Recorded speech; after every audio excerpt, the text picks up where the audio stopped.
শেখ হাসিনা যাওয়ার পরে আমাদের এই বাংলাদেশের মানুষের জীবন নিয়ে ওনারা একটা সিনেমিনি খেলতেছে। কারণ এই বর্তমানে যারা দায়িত্বতে আছে, বর্তমানে যারা দায়িত্ব আছে, এই ডক্টর মোহাম্মদ ইউনূস স্যার, প্রধান উপদেষ্টা, স্বরাষ্ট্র উপদেষ্টা, ওনারা থাকতে আপনার এরকম কোনো আইন শৃঙ্খলা বাহিনী ভূমিকা রাখে না। এর ভিতরে কোনো রহস্য আছে? বাংলাদেশ বর্তমানে পরিপূর্ণভাবে নিরাপদ নাকি অনিরাপদ?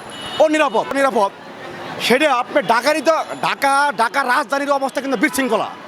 আপনার কয়েকদিন আগেও আপনার মিটফুট একটা লোকের প্রকাশ্যে হত্যা করলো দিনের 11টার সময়। অতএব এই দেশের জনগণ কোনো কিছু বললো না।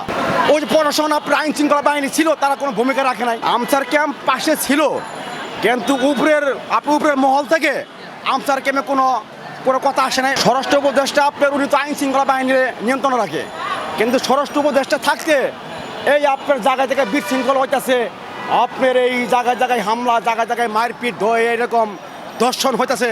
তো স্বরাষ্ট্র উপদেষ্টা সচিবালয় বই কী করে? ওনার কাছে আমার প্রশ্ন। না, আমি হাসি এই জন্যেই